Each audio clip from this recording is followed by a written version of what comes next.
തൻ്റെ മനുഷ്യാവതാരത്തിലൂടെ ദൈവപുത്രൻ സംവിധാനം ചെയ്ത മഹത്തായ രക്ഷാകര പദ്ധതി ഇന്ന് നാം ഓരോരുത്തരിലൂടെയും തുടർന്നുകൊണ്ടിരിക്കുന്നു. ദൈവിക തെരഞ്ഞെടുപ്പിൻ്റെ മാഹാത്മ്യം തിരിച്ചറിയുന്ന, അതിൻ്റെ ഭാഗമാകുവാൻ ഹൃദയം കൊണ്ട് തീരുമാനമെടുക്കുന്ന ഓരോരുത്തരുമാണ് ഈ ഭൂമിയിൽ ദൈവരാജ്യം പണിതുയർത്തുവാനായി അവിടുത്തെ പക്ഷം ചേരുന്നത്. തൻ്റെ സവിശേഷമായ തെരഞ്ഞെടുപ്പിലൂടെ ശക്തരായ ശുശ്രൂഷകരെ എക്കാലവും തനിക്കായി ഉയർത്തുന്ന ദൈവം അനുനിമിഷം തൻ്റെ രക്ഷാകര പദ്ധതിയോട് ഏറെ ആത്മാക്കളെ കൂട്ടിച്ചേർക്കുന്നു.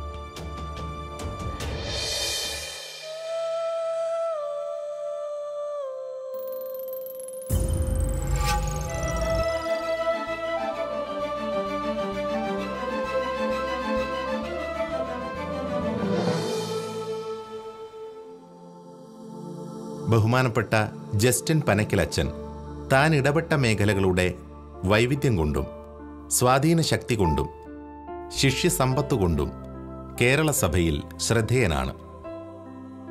1980കളിൽ പൈതലാം യേശുവെ തുടങ്ങി അദ്ദേഹം സംഗീതം നൽകിയ ഒരുപിടി ഗാനങ്ങളിലൂടെ മലയാളികൾ ഒന്നടങ്കം അദ്ദേഹത്തെ ഹൃദയത്തോട് ചേർത്ത് നിർത്തിയിരിക്കുന്നു.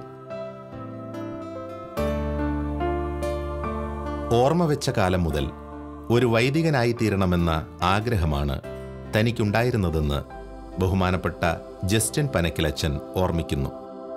സുഹൃത്തുക്കളോടും കുടുംബാംഗങ്ങളോടുമെല്ലാം അക്കാര്യം അദ്ദേഹം തുറന്നു പറഞ്ഞിരുന്നതിനാൽ എല്ലാവരും ആ കണ്ണിലൂടെ ആ ബാലനെ കണ്ടു.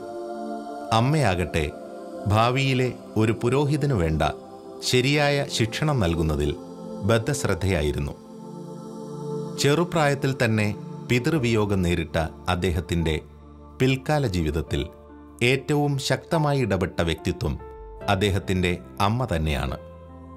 കേവലം 30ാമത്തെ വയസ്സിൽ വിധവയായി തീർന്നെങ്കിലും തൻ്റെ വിധിയെ പഴിക്കാതെ കുടുംബഭാരം ഒറ്റയ്ക്കേറ്റെടുത്ത് മക്കൾക്ക് ശ്രേഷ്ഠമായ ശിക്ഷണം നൽകിയ ആ അമ്മയുടെ പ്രാർത്ഥനാ ജീവിതം മാതൃകാപരമായിരുന്നു.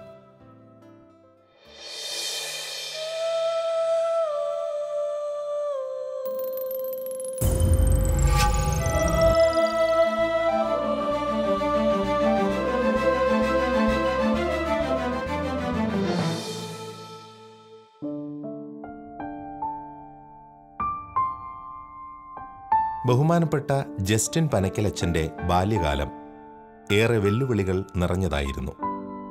പിതാവിൻ്റെ അകാല വിയോഗത്തെ തുടർന്ന് കുടുംബഭാരം ചുമലിലേറ്റേണ്ടി വന്ന അദ്ദേഹത്തിൻ്റെ അമ്മയ്ക്ക് തൻ്റെ മക്കളെയെല്ലാം തികഞ്ഞ ഒരു ചുറ്റുപാടിൽ വഴി നടത്തുക ശ്രമകരമായിരുന്നു. എങ്കിലും പൂർണ്ണമായ ദൈവാശ്രയബോധത്തിൻ്റെ തണലിൽ മുന്നേറിയ ആ അമ്മയെയും മക്കളെയും ദൈവം കരം പിടിച്ചു നയിച്ചു. അപ്പച്ചൻ്റെ മരണത്തോടുകൂടി ഞങ്ങൾക്ക് സാമ്പത്തികമായിട്ട് വലിയ ക്ലേശമാണ് വന്നത്. അപ്പോൾ അതുകൊണ്ട് അമ്മ വിദ്യാഭ്യാസം തരുന്ന കാര്യത്തിൽ വലിയ താല്പര്യം എടുത്ത് ഞാൻ വൈദികനാണെന്ന് പറഞ്ഞ്, അതുകൊണ്ട് ഞാൻ കുമ്പളങ്ങി സെൻറ്റ് പീറ്റേഴ്സ് സ്കൂളിൽ എൻ്റെ ഇടവകയിൽ 2ാം ക്ലാസ് വരെ ഞാൻ പഠിച്ചുള്ളൂ. 3ാം ക്ലാസ് മുതൽ SSLC വരെ ഞാൻ പഠിച്ചത് ആലപ്പുഴ ലിയോ 13th ഹൈസ്കൂളിലാണ്. അപ്പോൾ ആ വർഷങ്ങളിൽ ഞാൻ താമസിച്ചിരുന്നത് മോൺസിഞ്ഞോർ റെയ്നോൾഡ്സ് അച്ഛൻ നടത്തിക്കൊണ്ടിരുന്ന സെൻറ്റ് ആൻ്റണീസ് ഓർഫനേജിലായിരുന്നു. ആ കാലഘട്ടം എന്ന് പറഞ്ഞാൽ എൻ്റെ ദൈവവിളിയെ അങ്ങേയറ്റം പരിപോഷിപ്പിക്കാൻ എനിക്കും സാധിച്ചു. ദൈവം അതിനെ ഇടവരുത്തിയെന്ന് എനിക്ക് എക്കാലവും പറയാൻ സാധിക്കുന്ന ഒന്നാണ്. ഞാൻ വൈദികനാകാൻ ആഗ്രഹിക്കുന്നു എന്നുള്ളത് അന്ന് ഞങ്ങൾ റെയ്നോൾഡ് അച്ഛൻ എന്നാണ് വിളിച്ചിരുന്നത്. റെയ്നോൾഡ് അച്ഛൻ പറഞ്ഞു കഴിഞ്ഞപ്പോൾ അദ്ദേഹം എന്നെ ഒരു കൊച്ചു മകനെ പോലെ സ്നേഹിക്കാൻ തുടങ്ങി. എനിക്കൊരു സെമിനറി ട്രെയിനിങ് തന്നു തുടങ്ങി. എന്നോട് എല്ലാ ദിവസവും കുർബാന കാണാനും കുർബാന സ്വീകരിക്കാനും ശനിയാഴ്ച ദിവസങ്ങളിൽ കുമ്പസാരിക്കാനും ആരാധനകളിൽ പങ്കെടുക്കാനും ഒക്കെ എന്നെ പ്രോത്സാഹിപ്പിച്ചു കൊണ്ടിരുന്നു. പിന്നെ എനിക്ക് പാടാനുള്ള കഴിവുണ്ടായിരുന്നുകൊണ്ട് ഭക്തിഗാനങ്ങൾ, അദ്ദേഹം വലിയ പ്രാസംഗികനായിരുന്നു. പള്ളികളിലൊക്കെ പോകുമ്പോൾ എന്നെ കൂടെ കൊണ്ടുപോകുമായിരുന്നു കുർബാനയ്ക്ക് പാടാനായിട്ട്.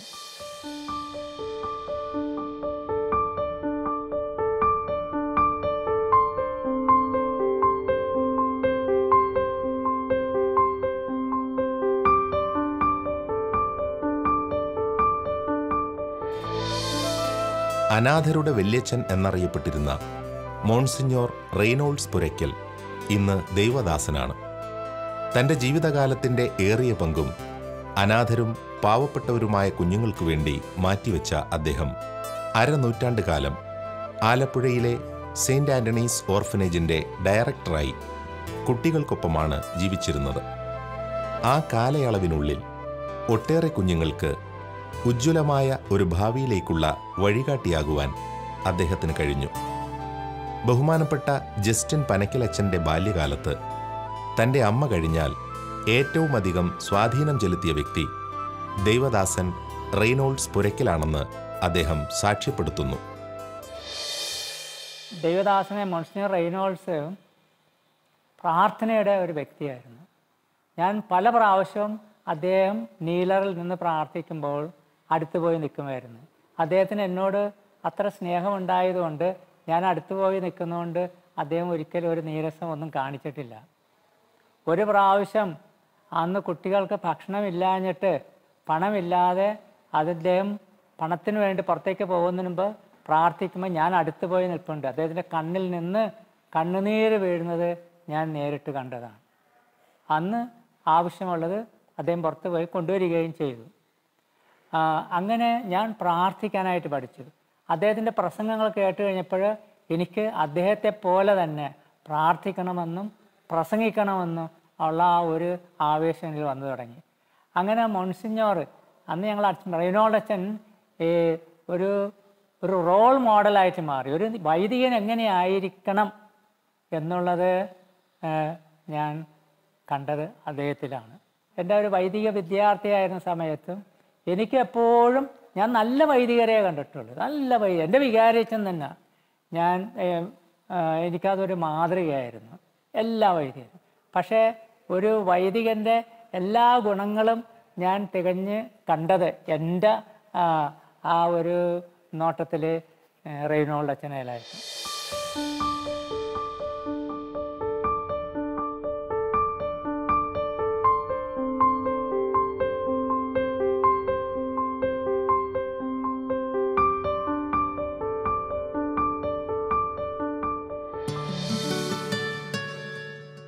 ഓർമ്മ വെച്ച കാലം മുതൽ വൈദികനായി തീരുക എന്നത് ജീവിത ലക്ഷ്യമായി മനസ്സിൽ സൂക്ഷിച്ചിരുന്ന അച്ഛന് ആദ്യകാലം മുതൽ ദൈവം ഒരുക്കിയത് ദൈവവിളിയുടെ പരിപോഷണത്തിന് ഏറ്റവും അനുയോജ്യമായ ജീവിത സാഹചര്യങ്ങളാണ്.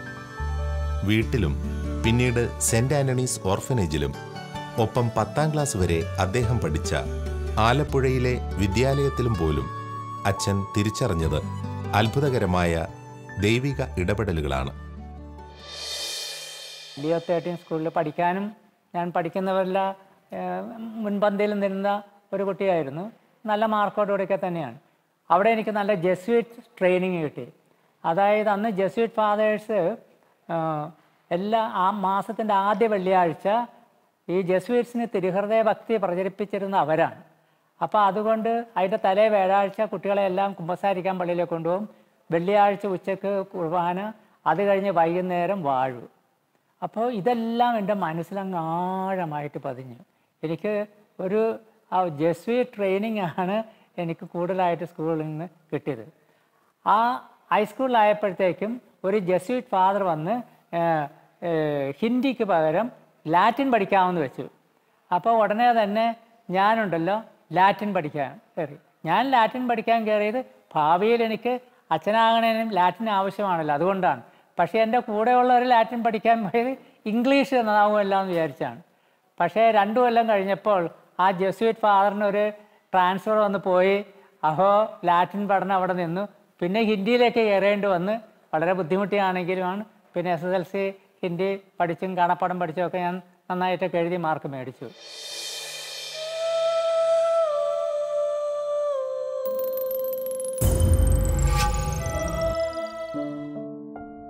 ചെറുപ്പകാലത്ത് തന്നെ അമ്മയിൽ നിന്നും ലഭിച്ച പാരമ്പര്യവും അറിവുകളും വഴിയായി ഒരു ഗായകനായി ജസ്റ്റിൻ പനക്കിലച്ചൻ അറിയപ്പെട്ടിരുന്നു. ദേവദാസൻ റെയ്നോൾഡ്സ് അച്ഛൻ എന്നും അദ്ദേഹത്തെ തൻ്റെ വിവിധ പരിപാടികളിൽ ഗായകനായി പങ്കെടുപ്പിച്ചിരുന്നു. അക്കാലത്ത് തിരുക്കർമ്മങ്ങളിൽ ഗായക സംഘങ്ങളിൽ സ്ത്രീകൾ അനുവദനീയമല്ലാതിരുന്നതിനാൽ അത്തരം അവസരങ്ങളിൽ പകരമായി താൻ പാടിയിരുന്നതായി അദ്ദേഹം ഓർമ്മിക്കുന്നു. അത്തരമൊരു വേദിയിൽ വെച്ച് പിൽക്കാലത്ത് പാത്രിയർക്കീസായി തീർന്ന അൽവർണസ് പിതാവുമായി ദൃഢമായൊരു ബന്ധവും ആ നാളുകളിൽ രൂപപ്പെടുകയുണ്ടായി. അവിടെ ജെസ്വീറ്റ്സ് ഒരു കൊയർ കണ്ടിരുന്നു, ഇംഗ്ലീഷ് കൊയർ. അതിൽ അന്ന് പണ്ട് കാലത്ത് ഫീമെയിൽ വോയിസ് അനുവദിച്ചിട്ടില്ലായിരുന്നു. അപ്പം അതിൻ്റെ സ്ഥാനത്ത് ഞാനാണ് പാടിയിരുന്നത്. അങ്ങനെ എനിക്ക് ഗ്രിഗോറിയൻ ചാൻറ്റും അതുപോലെ വെസ്റ്റേൺ മ്യൂസിക്കും നന്നായിട്ട് പാടാൻ സാധിച്ചു. എനിക്കിപ്പോഴും ഓർമ്മയുണ്ട്, ഒരിക്കൽ വാഴുവിൻ്റെ സമയത്ത് അന്നത്തെ കൊച്ചിൻ ബിഷപ്പ് അൽവർണസ് പിതാവാണ് കണ്ടക്ട് ചെയ്തിരുന്നത്. ഞാൻ താന്തുമേർഗോ അത് സോളോ അങ്ങ് പാടിക്കൊണ്ടിരിക്കുമ്പോൾ പിതാവ് തിരിഞ്ഞു നോക്കി. അതായത് ഫീമെയിൽ വോയിസ് ആണല്ലോ, അനുവദനീയമല്ലാത്തൊരു വോയിസ് വന്നതുകൊണ്ട് അദ്ദേഹം തിരിഞ്ഞു നോക്കിയതാണ്. അപ്പോൾ കൂടെ ഇരുന്ന ഏതോ അച്ഛൻ പറഞ്ഞില്ല, ഒരു കുട്ടിയാണ് പാടുന്നതെന്ന്. എന്നിട്ട് പാടു കഴിഞ്ഞപ്പോൾ അദ്ദേഹം കൊയറിൽ ഞങ്ങളുടെ അടുത്തേക്ക് വന്ന് എൻ്റെ തലയിൽ കൈവച്ച് എന്നെ അനുഗ്രഹിച്ച്. അനുഗ്രഹിക്കുക മാത്രമല്ല, ഞാൻ ആ സ്നേഹം അദ്ദേഹത്തിന് എന്നോട് ഞാൻ സെമിനാരിൽ ചേർന്ന് കഴിഞ്ഞപ്പോൾ വലിയ സന്തോഷമായി. ഞാൻ അച്ഛനായി കഴിഞ്ഞപ്പോഴത്തേക്കും അന്ന് അദ്ദേഹം ഗോവയിലെ പേട്രിയാർക്കായിരുന്നു. കൊച്ചിയിലായ ഇടയ്ക്ക് വന്ന് എന്നെ അറിയിച്ച് ഞാൻ പോയി അദ്ദേഹത്തിൻ്റെ അനുഗ്രഹം സ്വീകരിച്ചു. റോമിൽ വെച്ച് ഞാൻ ഡോക്ടറേറ്റ് ചെയ്തു. അപ്പോൾ ഞാൻ ഇദ്ദേഹത്തോട് എന്ന് പറഞ്ഞു, അന്ന് സെക്കൻഡ് വാറ്റിക്കൻ കൗൺസിൽ നടക്കുന്ന സമയമാണ്. എൻ്റെ ഡോക്ടറേറ്റിൻ്റെ ഡിഫൻസ് നടക്കുന്ന സമയത്ത് ഇദ്ദേഹം പേട്രിയാർക്കല്ലേ, വന്ന് ഹാളിലിരുന്ന് അപ്പോൾ പേട്രിയാർക്കിൻ്റെ പദവി ആ ലാറ്ററൻ യൂണിവേഴ്സിറ്റിക്കാർ കൊടുത്ത് അങ്ങനെ അദ്ദേഹത്തിന് മുമ്പിൽ വെച്ച് ഞാൻ ഡോക്ടറേറ്റ് ചെയ്തു. അപ്പം അന്നത്തെ താന്തമേർഗോ എന്നുള്ള പാട്ട് അദ്ദേഹത്തിന് വളരെ ഇഷ്ടമായിട്ട് എനിക്ക് അദ്ദേഹത്തിൻ്റെ പ്രത്യേക അനുഗ്രഹം ഉണ്ടാവുകയും ചെയ്തു.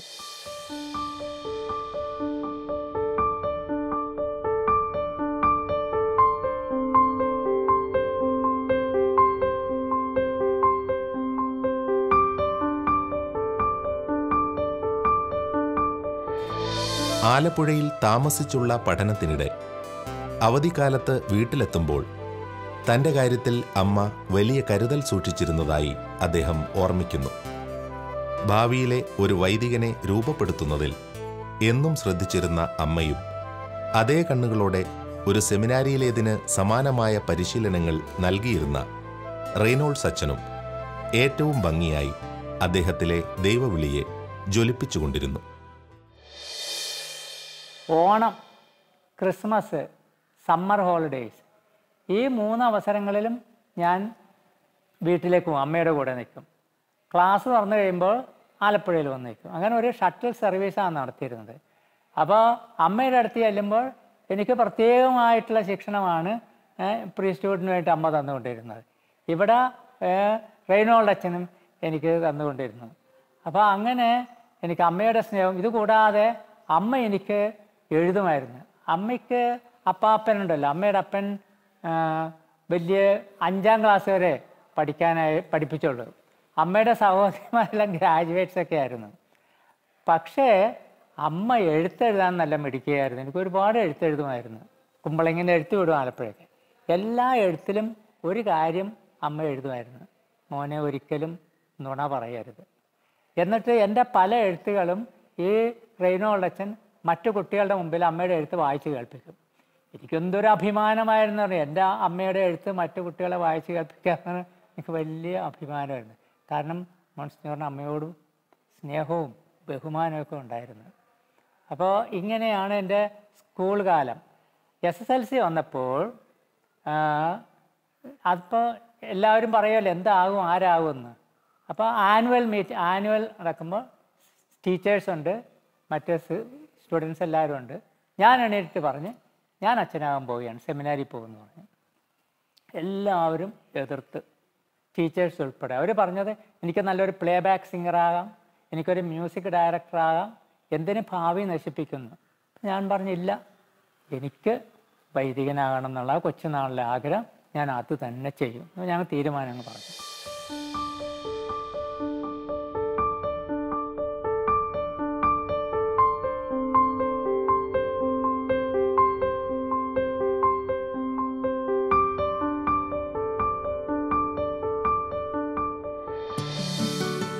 തൻ്റെ മകൻ ദൈവം ആഗ്രഹിക്കുന്ന വിശിഷ്ടമായ ഒരു സ്ഥാനത്തേക്ക് എത്തിച്ചേരുവാൻ ഏറ്റവുമധികം അഭിലഷിച്ച ആ അമ്മ അതിനുവേണ്ടി എന്തും ത്യജിക്കുവാൻ തയ്യാറായിരുന്നു. തനിക്ക് ഏറ്റവും വിലപ്പെട്ടത് അവൻ്റെ ആവശ്യങ്ങൾക്കായി വേണ്ടെന്ന് വയ്ക്കുവാൻ തീരുമാനിച്ച ആ വലിയ സന്മനസ്സായിരുന്നു ഈ ശുശ്രൂഷകന്റെ പൗരോഹിത്യത്തിന് അടിത്തറയായി മാറിയത്. എനിക്ക് വൈദികനാകാൻ ആഗ്രഹം വന്നെങ്കിലും ഒരു സന്യാസ വൈദികനാകാനായിരുന്നു ആഗ്രഹം. പക്ഷേ ഏത് സന്യാസ സഭയിൽ ചേരണമെന്ന് എനിക്കറിയാൻ പാടില്ലായിരുന്നു. അപ്പോൾ അമ്മയോട് ഞാനിങ്ങനെ പറഞ്ഞപ്പോൾ അമ്മ പറഞ്ഞേ, ഡയസൻ സെമിനാറിൽ ചേര്, അവിടെ 2 കൊല്ലത്തെ പരിശീലനമല്ലേ, ആ 2 കൊല്ലത്തിനകം മോന് ദൈവം വെളിപ്പെടുത്തി തരും ഏത് സഭയിൽ പ്രവേശിക്കണമെന്ന്. അപ്പോൾ അങ്ങനെ ഇപ്പം ഞാൻ കൊച്ചി രൂപതയിൽപ്പെട്ടാണ് കൊച്ചിൻ മൈനർ സെമിനാരിൽ ചേർന്നു. പക്ഷേ മൈനർ സെമിനാരിൽ ചേർന്നപ്പോൾ ഒരു ലിസ്റ്റ് തന്നു. ഞാൻ സ്കൂളിൽ പഠിച്ചുകൊണ്ടിരിക്കുമ്പോഴും ചെറുതായതുകൊണ്ട് ഷോർട്ട്സൊക്കെയാണ് ഇട്ടിരുന്നത്. അപ്പം മുണ്ട് വേണം, കപ്പ് ഷർട്ട് വേണം, നീണ്ട ഒരു ലിസ്റ്റ്. ഞാനത് കണ്ട് ആകെ തളർന്നുപോയി. കാരണം ഇതൊന്നും മേടിച്ചു തരാൻ അമ്മയുടെ കയ്യിൽ കാശില്ല. എൻ്റെ ബ്രദേഴ്സ് ജോലിയിലായെങ്കിലും അങ്ങനെ ഒരു ഇതിലേക്കും എത്തിയിട്ടില്ല. ഇപ്പം എല്ലാവരും നല്ല നിലയിലും എല്ലാവരും വലിയ നിലയിലാണ്. അന്നത്തെ കാലം ഞാൻ പറയുകയാണ്. അപ്പോൾ അമ്മ എന്നെ നോക്കി പുഞ്ചരിച്ചുകൊണ്ട് മോൻ എന്തിനാ വിഷമിക്കണം, എല്ലാം തരും. മറ്റുള്ളവരുടെ മുമ്പിൽ ഒരു അപകർഷ ബോധം വരാത്തിരിക്കത്തേക്ക് സകലതും ഞാൻ മോന് തന്നേ വിടുകയുള്ളൂ എന്ന് പറഞ്ഞു. ഞാൻ ഇങ്ങനെ അമ്മ പറയുന്നത് ഭംഗി വാക്കായിട്ടാണ് ഞാൻ എടുത്തത്. പക്ഷെ ഒരു ദിവസം അമ്മ കാലത്തെ പോയി, ഒരു 9 മണിയായപ്പോൾ പോയതാണ്. ഒരു 1-2 മണിക്കൂർ കഴിഞ്ഞപ്പോൾ അമ്മ തിരിച്ചു വന്നു. എൻ്റെ കണ്ണ് നിറഞ്ഞു പോയി. എത്ര ദാരിദ്ര്യത്തിൽ വന്നാലും അപ്പച്ചൻ അമ്മയുടെ കഴുത്തിൽ ധരിച്ച സ്വർണ്ണ താലിമാല മാറ്റിച്ചിട്ടില്ലായിരുന്നു. അമ്മ എനിക്ക് വേണ്ടിയിട്ട് ആ സ്വർണ്ണ താലിമാല അമ്മ വിറ്റു. 40 രൂപ. ഞാൻ കണ്ട് കരഞ്ഞു പോയി. എനിക്ക് ആവശ്യമുള്ളതെല്ലാം അമ്മ മേടിച്ചു തന്നു. എൻ്റെ ഒരു നെയ്ബർ വളരെ ബുദ്ധിമുട്ടി കിടക്കുകയാണ്. അപ്പം അമ്മയോട് ഞാൻ ചോദിച്ചു, അമ്മേ എൻ്റെ ഒരു ഷർട്ടും മുണ്ടും അയാൾക്ക് കൊടുക്കട്ടെ എന്ന് ചോദിച്ച്, കൊടുക്ക്. അത് ഞാൻ കൊടുത്തു. പിന്നീട് ഞാൻ വൈദിക വിദ്യാലയം അമ്മ പറഞ്ഞത് അയാൾ മരിച്ചപ്പോൾ അയാളെ ധരിപ്പിച്ചത് ഞാൻ കൊടുത്ത മുണ്ടും ഷർട്ടിലുമായിരുന്നു. അങ്ങനെയാണ് ഞാൻ സെമിനാരിലേക്ക് പോകുന്നത്.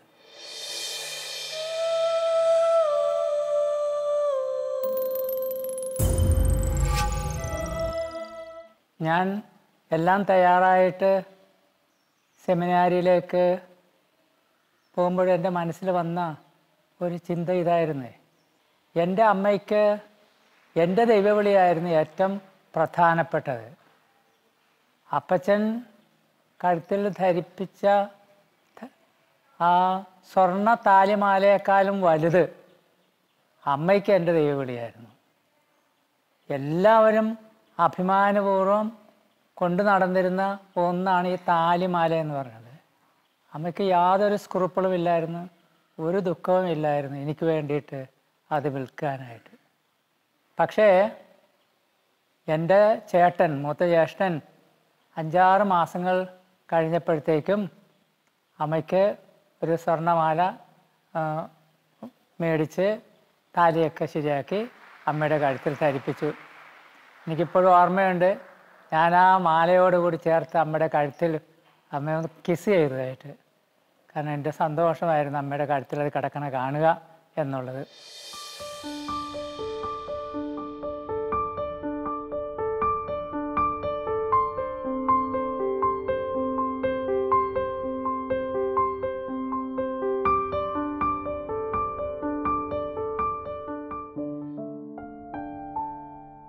തുടർന്ന് താൻ അംഗമായി കടന്നു ചെന്ന സേക്രഡ് ഹാർട്ട് മൈനർ സെമിനാരിയിൽ ലഭിച്ച ജെസ്യൂട്ട് വൈദികരുടെ പരിശീലനം വളരെ അനുഗ്രഹീതമായിരുന്നുവെന്ന് അച്ഛൻ ഓർമ്മിക്കുന്നു. ആ കാലഘട്ടത്തിൽ അദ്ദേഹം തൻ്റെ ദൈവവിളിയെക്കുറിച്ച് പൂർണ്ണമായ വ്യക്തത ലഭിക്കുന്നതിനായി തീക്ഷ്ണമായി പ്രാർത്ഥിച്ചുകൊണ്ടിരുന്നു. തന്നിലെ ശുശ്രൂഷകനിൽ നിന്ന് ദൈവം ആഗ്രഹിക്കുന്നതെന്താണെന്ന് തിരിച്ചറിയുന്നതിനു വേണ്ടി അദ്ദേഹം മുടങ്ങാതെ ചൊല്ലിയിരുന്ന ജപമാലകൾ പാഴായില്ല. ഒടുവിൽ ദൈവം അദ്ദേഹത്തിന് വ്യക്തമായൊരു സന്ദേശം നൽകി. ഞാൻ സെമിനാരിൽ ചേർന്ന് ഒരു 1-2 ദിവസം കഴിഞ്ഞപ്പോൾ, ആരും എന്നോടൊന്നും പറഞ്ഞിട്ടുള്ളതല്ല, എനിക്ക് എൻ്റെ ദൈവവിളി എവിടെയാണെന്ന് അറിയണമല്ലോ. സന്യാസഭയിൽ രാത്രി നൈറ്റ് പ്രെയർ കഴിയുമ്പോൾ കുറച്ച് നേരം കഴിയുമ്പോൾ എല്ലാവരും കിടക്കാനായിട്ട് പോകും. ഡോർമിറ്ററിയാണ്. എല്ലാവരും കിടന്നെന്നങ്ങോട്ട് എനിക്ക് ബോധ്യമായി കഴിയുമ്പോൾ എല്ലാ രാത്രിയും ഒരു എക്സെപ്ഷൻ കൂടാതെ എല്ലാവരും കിടന്ന് എന്നു തോന്നുമ്പോൾ ഞാൻ എഴുന്നേറ്റ് മുട്ടിൽ നിൽക്കും.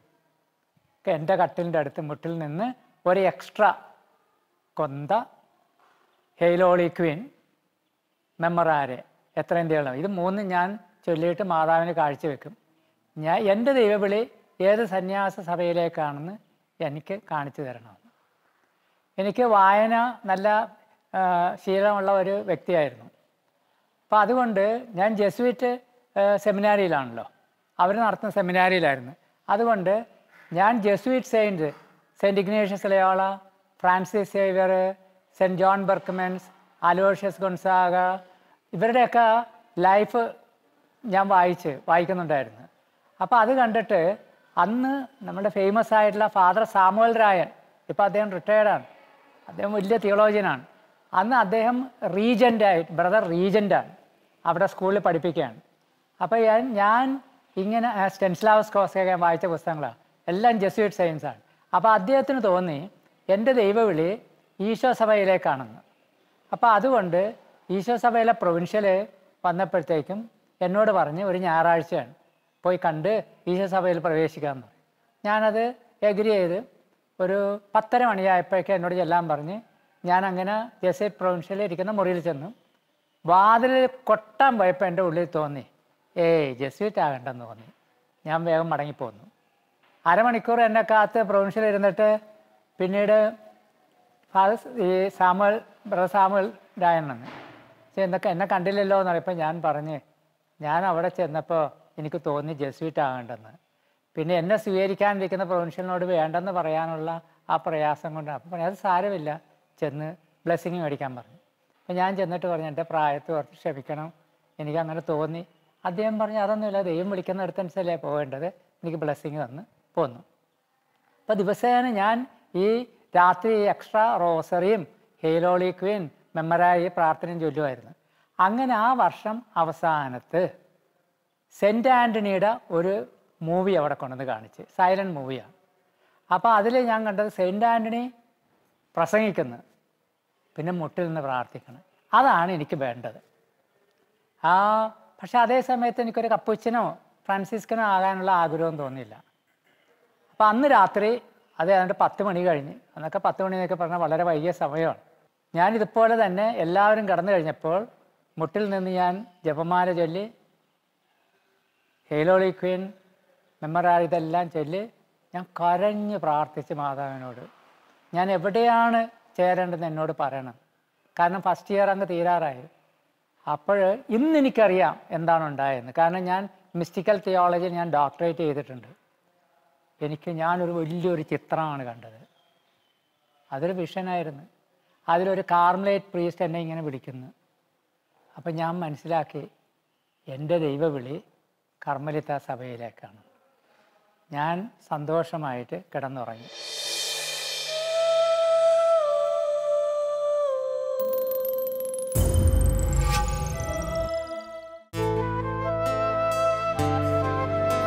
വിസ്മയനീയമായ വഴികളിലൂടെ ദൈവവിളിയിലേക്ക് നടന്നെടുത്ത ദൈവത്തിന് പ്രിയങ്കരനായ ഒരു ശുശ്രൂഷകൻ. അദ്ദേഹത്തിന്റെ വഴികളിൽ എന്നും ദൈവം ശക്തമായി ഇടപെട്ടിരുന്നു. സമയാസമയങ്ങളിൽ തന്റെ ദൂതന്മാരെ അയച്ച് അവിടുന്ന് കരം പിടിച്ച് നടത്തിയ ഈ അഭിഷിക്തന്റെ ജീവിതത്തിലൂടെ ഇനിയും ദൈവം മഹത്വപ്പെടുന്നതിനായി നമുക്ക് പ്രാർത്ഥിക്കാം. അപ്പോൾ ഒരു ദിവസം വീട്ടിൽ കുർബാന കഴിഞ്ഞ് ബ്രേക്ക്ഫാസ്റ്റ് കഴിഞ്ഞിട്ട് ഞാൻ വീട്ടിൽ നിന്ന് ഒളിച്ചു ഓടി. അമ്മയ്ക്കറിയാൻ പാടില്ലായിരുന്നു, ബിഷപ്പിനോട് ഞാൻ പറഞ്ഞിട്ടില്ലായിരുന്നു. ബിഷപ്പിൻ്റെ അനുവാദം കൂടാതെയും അമ്മയുടെ അറിവില്ലാതെയും ഇവിടെ ആരും എടുക്കില്ലെന്ന് പറഞ്ഞു. അപ്പോൾ ഞാൻ അദ്ദേഹത്തിൻ്റെ ആ ഒരു ആംചെയർ കസേരയൊക്കെ പിടിച്ചുകൊണ്ട് പറഞ്ഞ്, ഞാൻ 2 പേരുടെയും അനുവാദം ഞാൻ മേടിച്ചെടുക്കാം, പക്ഷേ എന്നെ കർമ്മലിത്ത സഭയിൽ എടുക്കുമെന്ന് എനിക്ക് ഉറപ്പ് തരണമെന്ന് പറഞ്ഞു, അല്ലാതെ ഞാൻ ഇവിടുന്ന് പോയില്ലെന്ന് പറഞ്ഞു. ഞങ്ങളുടെ വിശുദ്ധരുടെ തിരുനാളുകൾ അമ്മത്രേസ്യയുടെയും കൊച്ചുറേസ്യയുടെയും ജോൺ ഓഫ് ദി ക്രോസിൻ്റെ, അതുപോലെ അഡ്വൻറ്റ്, ലെൻറ്റ്, ക്രിസ്മസ് സീസൺ, ഇതെല്ലാം ഞാൻ വളരെ സന്തോഷമായിട്ട്, അതുപോലെ ഞങ്ങൾക്ക് 40 മണി ആരാധന ഉണ്ടായിരുന്നു. എയർപോർട്ടിൽ നിന്ന് ഞാൻ ബോർഡിംഗ് കാർഡ് എടുത്തു കഴിയുമ്പോൾ എൻ്റെ ഏറ്റവും വലിയ സന്തോഷം അമ്മയെ ഫോണിൽ വിളിക്കാമെന്നാണ് ഡൽഹിയിൽ. അമ്മ അത് കാത്തിരിക്കുകയായിരിക്കും.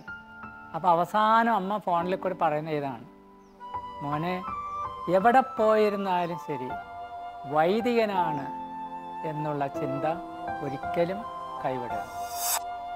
നമുക്കുള്ള ഏറ്റവും നല്ല ഗുണങ്ങൾ എന്താണെന്ന് കണ്ടുപിടിക്കുന്നത് നമ്മുടെ മാതാപിതാക്കളാണ്.